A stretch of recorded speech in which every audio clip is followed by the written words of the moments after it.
صعبان عليا قوي يا زغلول. ده انت حالتك طلعت اوحش مننا يا راجل. ما تزعلش نفسك. طب خد يا زغلول. لا يا راجل عيب، لا ده واجب علينا عيب. لا والله يا عم انا مش للدرجه دي، والنبي انا هشحت يا عم. خد يا زغلول انت اخ، خد والنبي.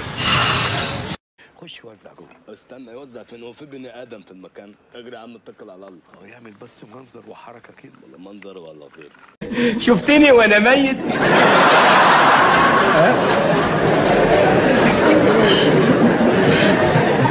اجنن وانا ميت.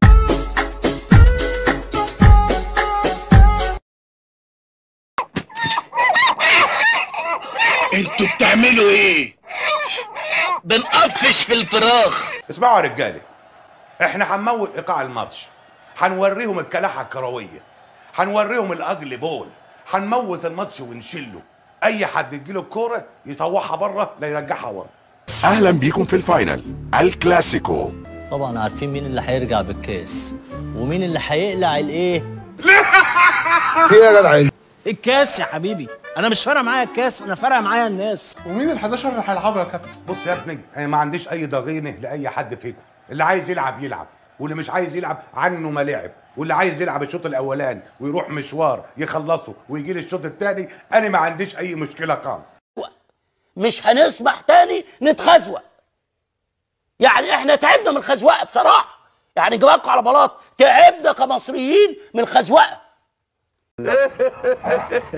عوض. ايوه عوض. طلعت راجل يعوض. طلعت راجل دي عكس ما بيقولوا. مين هذا اللي بيقول؟ انت كنت واكل ايه النهارده؟ واكل ايه؟ وعايزكم لا مؤاخذه تضيعوا ال 90 دقيقه، ما انتوا ضيعتوا عمركم كله قافشين في ال 90 دقيقه دي. لا عرفت عاد ان ولدك راجل ويعرف يجيب حقك. وشفت واحد فيكم عدى نص الملعب قسما بالله والله العظيم ثلاثه هنفخه واكتب فيه تقرير للنادي. عندك حق يا سيد، واضح ان انا زودتها معاك شويه. يا ابن الايه